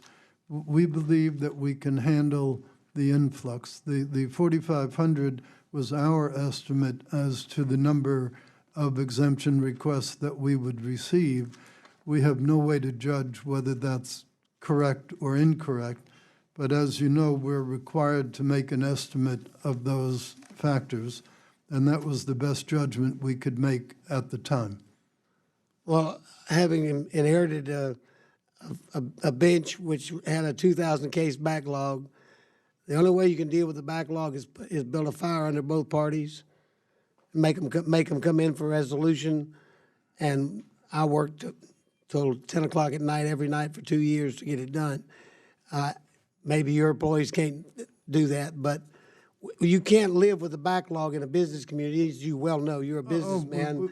No, and that's why we waived a lot of the normal trade procedures about hearings and response dates and all that. Also, as I'm sure you're well aware, we took enormous amounts of testimony, oral and written, and had enormous amounts of meetings with parties prior to issuing the 232. So we don't come to this process with a blank canvas. Well, I know you are famous for being very efficient, and I know you're well aware that the business community gets very nervous when they see potential backlogs that could keep them from having access. Well, and I encourage you, as you sound like you're doing, to do that. Watch what we do, Congressman. Thank you. Thank you, Mr. Chairman. Thank you, Judge Carter. Mr. Secretary, I'd like to ask you about the disaster relief supplemental. EDA is, you've heard from our other members of the committee, has a lot of vital and important functions, one of which is to provide grants where they can do the most good for people recovering from disasters through the emergency supplemental bill that the Congress passed. We provided $600 million for EDA for areas that had multiple major disaster declarations. And that certainly includes Houston. The way that was written, we want to make sure Houston and Texas are at the top of the list. And that money can be used for not only for economic development, but for mitigation of flood damage, to help repair damage to existing flood structures and to mitigate or enhance flood control structures to promote economic growth. That money was specifically appropriated for that purpose. And one of the reasons I had to step out for a moment is Secretary Carson is next door on my other subcommittee on THUD, and he is a capable, good man, as are you, but these agencies move so slowly. One of our greatest sources of frustration as members of Congress is when we have an emergency like this, where Puerto Rico got hammered by the hurricane, and we urgently need this money to reach our constituents to help them recover and rebuild. HUD has a reputation of moving like frozen molasses. That's just not acceptable. Judge Carter's right. We're going to light a fire under whoever we need to light a fire under to get help to our constituents. I know, Joe, you've got family, friends in Puerto Rico that suffered as a result of that terrible storm. The EDA, $600 million that we provided to EDA needs to get out the door, sir. Could you tell us the status? What progress have you made in getting those EDA grants out the door to where they can do the most good to help these communities that have suffered so much from these terrible hurricanes? I think we're acutely aware of the immediate need for solutions to the distribution of the money. And we've been working quite actively and aggressively with state and local authorities to make sure that we go about it in a proper fashion. We understand that sooner is infinitely better than later because people are in a very much crisis condition. So I assure you we're doing our level best not to be a source of delay in Houston or in Florida or Puerto Rico or Virgin Islands or anywhere else. Thank you. While ensuring that our money is spent efficiently, again, we share the same goal. Yes, sir. We don't want to just shove the money out the door. We want to make sure it's spent efficiently and it's actually reaching the people who are hurt. And in particular, this funding, I was heavily involved, of course, in drafting this part to make sure that it goes to help repair damaged flood control infrastructure and to enhance existing flood control infrastructure where it will have the greatest economic benefit. And a point out I had in mind as I was drafting that, you know, the West Houston is to the oil and gas industry what Silicon Valley is to the computer industry. British Petroleum's North American headquarters were completely flooded out. They are still not back in their offices. We've had major damage to a lot of the oil and gas service companies, oil and gas exploration and production companies in West Houston. So the economic impact of flood mitigation work in West Houston will be profound, and that's why I wrote that language that way. So thank you for making sure it goes out the door efficiently, but boy, do we need it to get out in the hands of the Harris County Flood Control District. Needs that money as quickly as possible. We know that, Mr. Chairman. We also, though, have to be mindful we don't want to have some of the problems that have accompanied other disaster relief and other hurricanes. But we're not going to be having trailers sitting idle and all sorts of problems Exactly. that occurred elsewhere. So it's a balancing act to make sure that we do it fast but correctly. Efficiently. Fast but correctly Yes, is sir. our motto. That's why I appreciate you focusing on local government. The Harris County Flood Control District has a superb reputation of using scarce and precious tax dollars wisely and frugally and managing our flood control network very well. So appreciate that very much. I also want to mention the Texas has submitted a request, Mr. Secretary, to the department for a fishery disaster declaration in the wake of Hurricane Harvey. Can you tell us the status of that request? When can we expect to see the outcome of that review?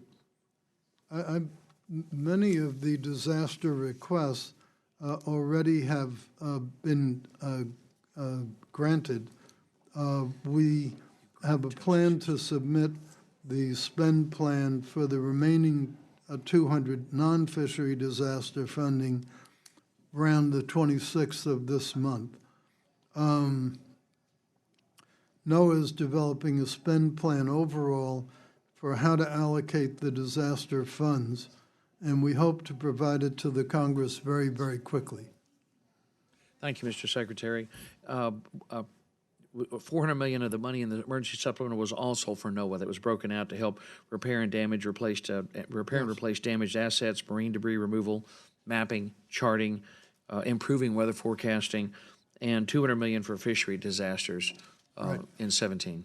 Now, the weather forecasting, I'm happy to say, in this past hurricane season, even though the outcome was horrible, we don't control the weather. We just get to forecast it. And the statistics show that our forecasts were 25% more accurate this time than in the last big hurricane season. So NOAA is performing pretty good work, and I believe the new satellite that's been put up just a couple of weeks ago will help a lot with that, especially in the western part of the U.S.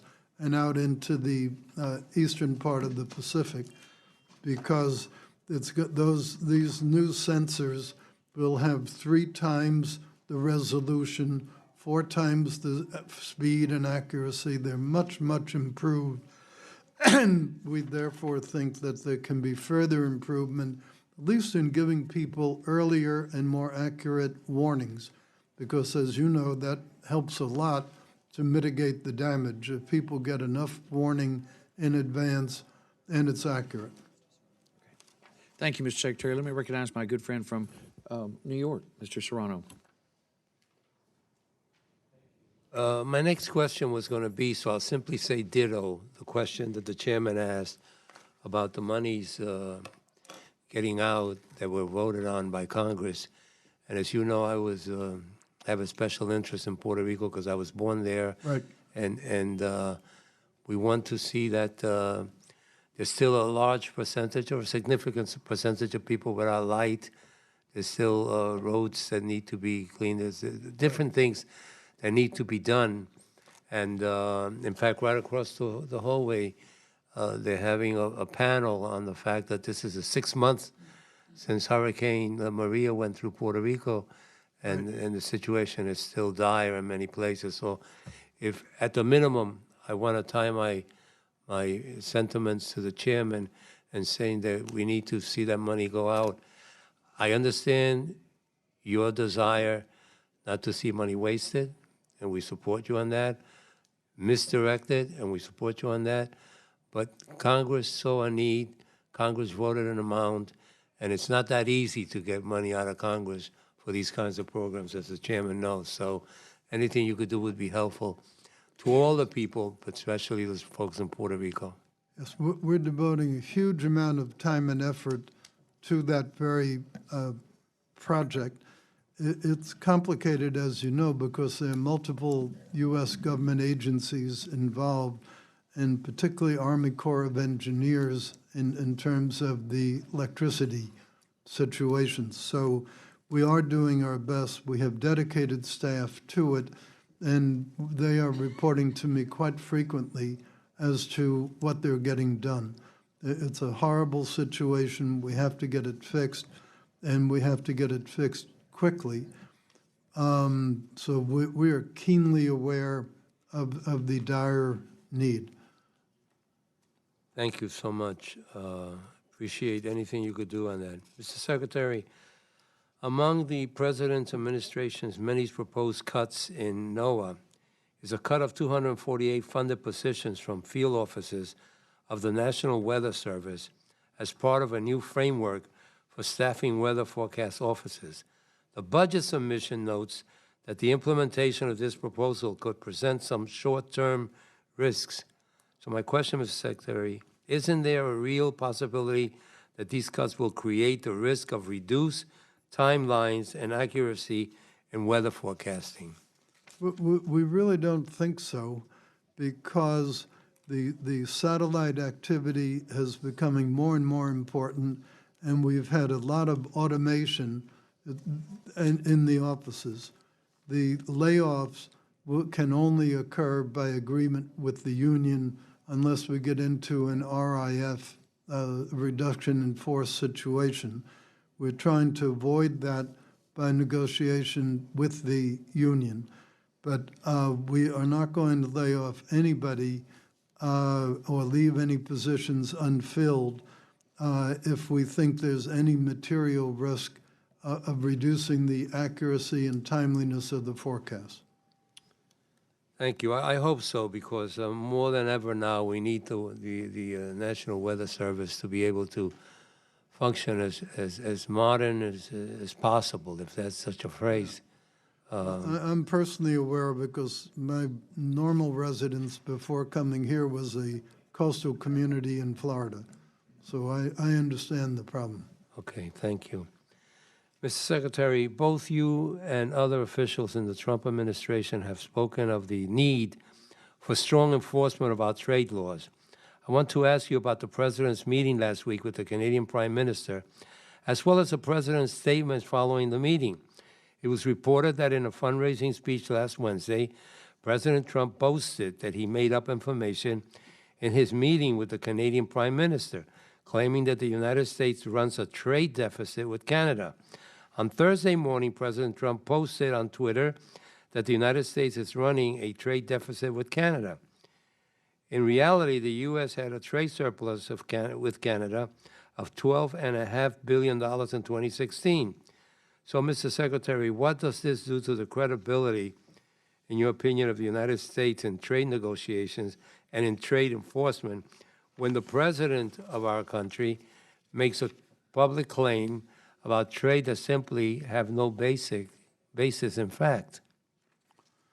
Well, I was not at the meeting with the Canadian Prime Minister, so I'm not aware of the context. I only knew of it from the newspapers. But I do know that the Canadian government reports to the Canadian public that it has a trade surplus with the United States. That's in their published records on their website. And therefore?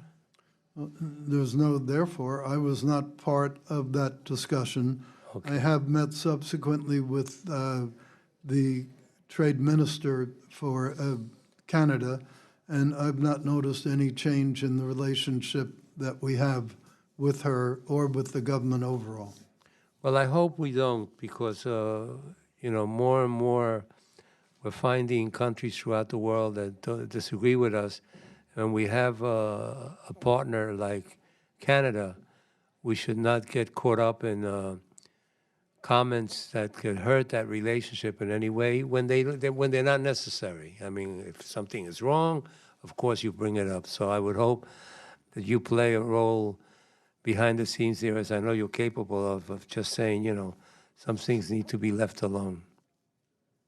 Thank you, sir. Thank you. Thank you, Mr. Serrano. Mr. Palazzo. Thank you, Mr. Chairman. Mr. Secretary, thank you for being here today. Over the past decade, the worldwide consumption of fish and seafood has increased 17%. This means more seafood is being imported and exported around the world from more countries into the U.S. According to the CDC study reported in February of 2017, 97% of fish and shellfish consumed in the United States are imported.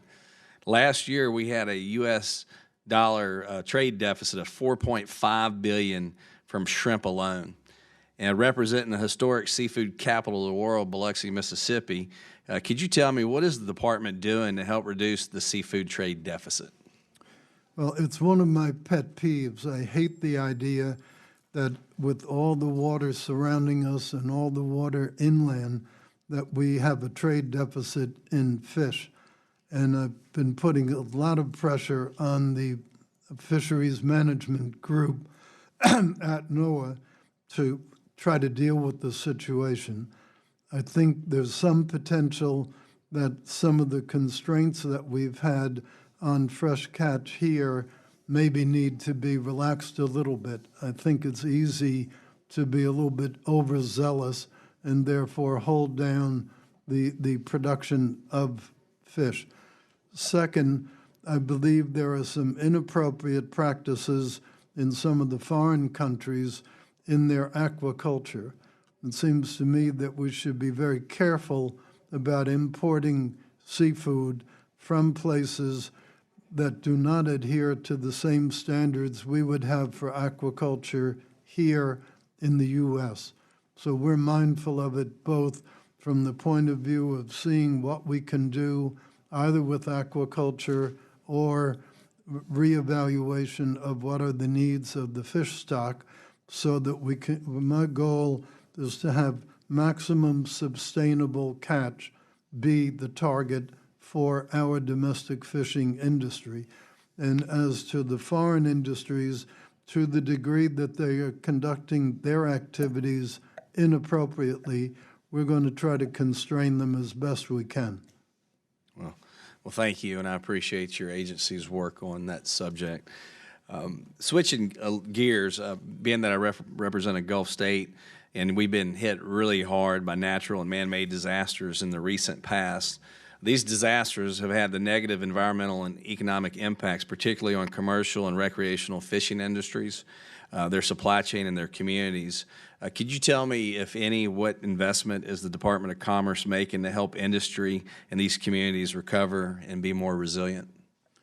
Well, we have repeatedly declared the fish disaster situation, and I don't remember just all the places where we have, but it's quite a few, and there are a couple more applications that are pending.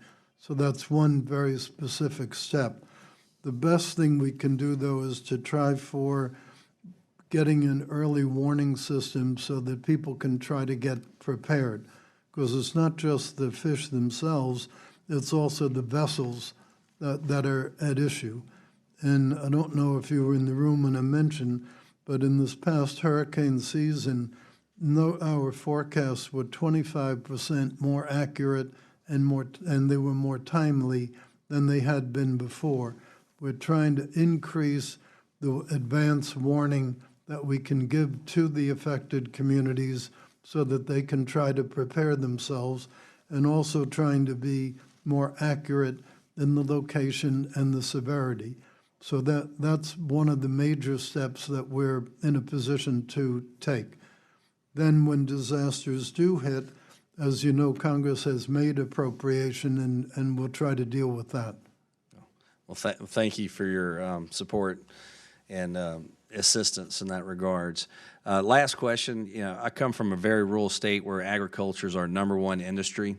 And as you know, overall, NAFTA has been good for U.S. agriculture. Since implementation, agricultural exports to Canada and Mexico have totaled approximately $310 billion and increased by more than 300% from pre-NAFTA levels.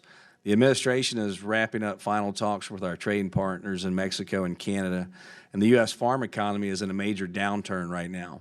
And the farmers in my district are very worried about our Mexican and Canadian markets going to other countries for their ag products. In fact, Mexico announced they have already begun discussions with numerous countries in South America for corn and other grain products. Could you provide the committee with the latest update from the NAFTA negotiations from an agricultural perspective?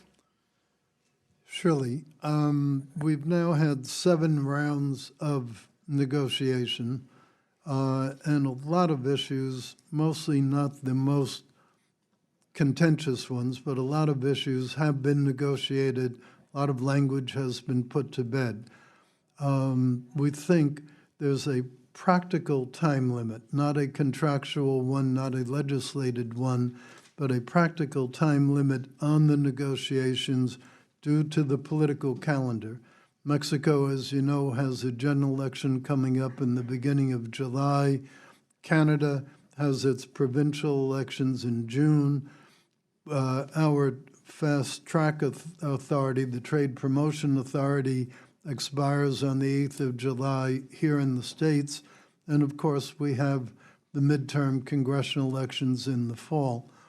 Why all that's important is, it's my view that if we don't have a resolution within the next month or so, very likely it'll be kicked over for quite a little while because of the election cycle, especially in Mexico, where, as you know, there is one candidate who's running on a quite anti-American platform. Mr. Secretary, thank you very much. Mr. Chairman, I yield back. Thank you, Mr. Palazzo. Mr. Kilmer. Thank you, Chairman. The budget proposes to close the business outreach centers for the Minority Business Development Agency and establish the MBDA as a policy office in Washington, D.C. The city of Tacoma, which I represent, was fortunate enough to receive a grant to operate an MBDA business center, and I got to visit with folks who were really benefiting from the technical expertise and from additional resources. That's not unique in the Western region. MBDA offices have helped businesses access over $200 million in loans and equity investments, as well as $800 million in procurement contracts. So can you explain how a centralized MBDA will serve the needs of minority business owners located in communities around the country, many of whom face difficult barriers to entry as it is? And can you give us the rationale for closing these business centers? Surely. The general concept, well, first of all, I've been individually very supportive of the efforts of the MBDA. As you know, I've addressed minority groups all over the countryside and have tried very hard to foster their activities. The good news is that minority businesses are growing very, very rapidly and are constituting an increasing percentage of the new businesses created in the country. And they, of course, are very major beneficiaries of the overall economic strength and growth that's come under the Trump administration. But in terms of MBDA specifically, we intend to refocus it as a policy-based and as a leveraging-based entity rather than one making direct grants out in the field. We think that at the end of the day, that may very well better equip the agency to fulfill its mission, because it's a limited number of localities that can get grants in a given year, whereas if we can change overall policies, if we can influence the direction of policy more effectively, that might very well have a broader impact to the benefit of minority businesses. You know, I can understand the value of policy development here. That's what we do. But I got to tell you, you know, seeing the benefits on the ground in communities that that benefit from this really makes a difference. So I would certainly ask that the department reconsider that. I similarly was disappointed to see the manufacturing extension partnership also under attack for a second year in a row. The program's stated goal is to help bring manufacturing back to the United States.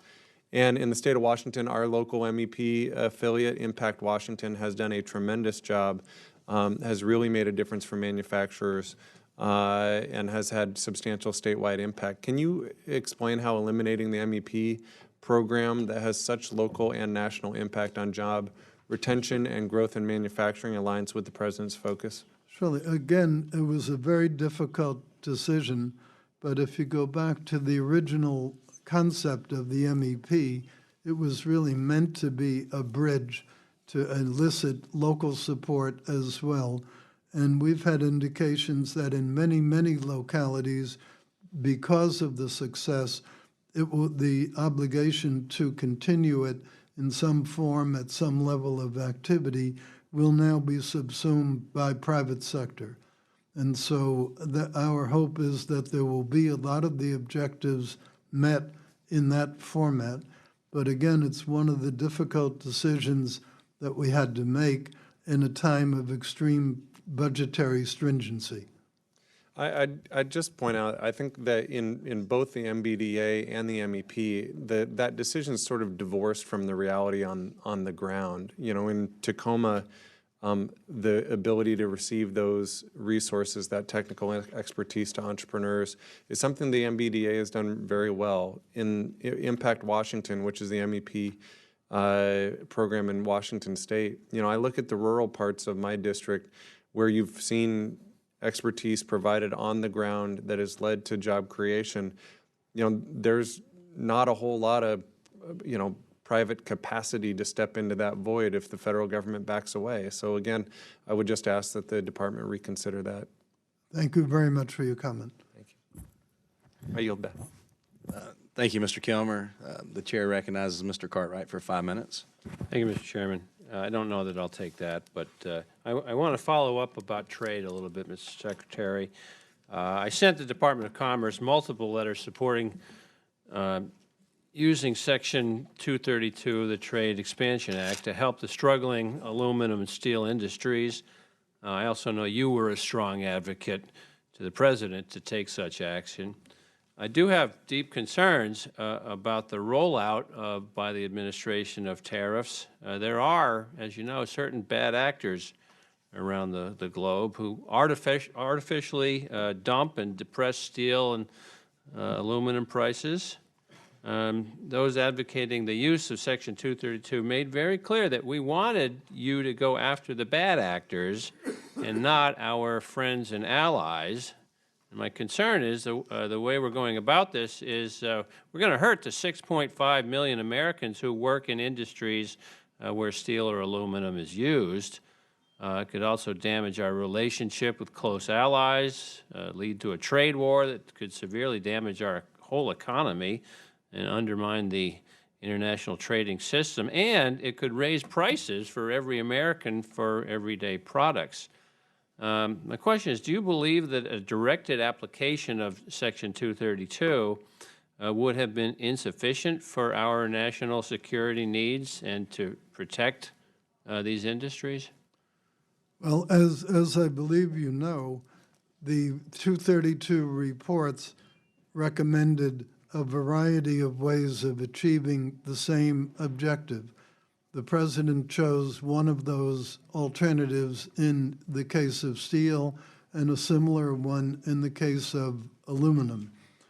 The reason we are now going through an exclusion process and an exemption process is to try to make sure that that broad approach does not do undue harm in either category. Are you personally involved in that exemption process? Oh, extremely. And will you do your dead level best to make sure we don't hurt our friends and allies and the people that are playing by the rules? Right. Well, certainly the people who are playing by the rules, we will try our best not to hurt. A complication is that not everyone who's a defense ally is necessarily playing by the fair trade rules. Thank you, sir. I yield back. Thank you, Mr. Cartwright. The chair recognizes Mrs. Ming for 5 minutes. Thank you, Mr. Secretary. I wanted to ask a question about the traditional census undercount of young children. Children, particularly those under the age of 5, are at high risk for an undercount during the 2020 decennial census. According to data published by the Census Bureau, the undercount for these children in 2010 was a net 4.6%. And this undercount interferes with our ability to accurately provide needed resources for federal programs such as TANF, special education grants, Head Start, and the National School Lunch Program. I represent a district in the borough of Queens, which was in the top 10 counties in the country for undercount of young children, and wanted to know what are some steps the Census Bureau is taking to address this issue. Well, it relates to the overall issue of how do we encourage count. You were here when I described the additional marketing efforts we're doing, the additional community outreach with community partnerships, anything you can do to encourage local organizations within your district to cooperate with us is probably the best way to do it, because the local people have a different relationship to the population in their immediate neighborhood. And therefore, I would hope that, being one of those that apparently had a very severe undercount, that you will try your best to get people to cooperate at the partnership level and even at the individual level. We can't require people to cooperate, and it's so the best we can do is to try to encourage them, try to make it easy for them through the multiple languages, through the marketing, and through voices such as yours that have the respect of the community. Thank you. And my other question is about the Gateway Project. Mr. Secretary, as someone who was born and raised in New Jersey and commuted 2 hours daily to attend school in Manhattan, I wonder what your views and thoughts are on the Gateway Tunnel Project that will connect New Jersey and New York. Well, as you know, the Port Authority of New York and New Jersey was originally conceived decades ago to provide linkages between New York and New Jersey. And as far as I know, the original project that it was mandated to do never occurred. So it's not new, the idea of needing gateway projects. The infrastructure bill, assuming that the Congress passes it, will provide funding, and the funding has an allocation formula to it that you're, I think, well aware of. We hope that legislation will be passed, and we're sure that Gateway will get due consideration along with other projects. Thank you. As you know, up to 100,000 people per day travel between New York and New Jersey. You're right, it's not a new issue. Tunnels are corroding. There will be a harsh economic impact to America's economy if these workers were not able to go to work. This just one example of how important the Gateway Tunnel Project is to New Jersey and to New York, but also to America's broader economy. Respectfully, I encourage you to do everything you can within the administration to ensure that this project is treated fairly and that it remains a top priority of our federal government. Well, thank you for your comments. Thank you, Mrs. Ming. Secretary Ross, thank you for your time today, and thank you for your service to our nation. The Committee on Commerce, Justice, and Science stands adjourned. Thank you. Thank you.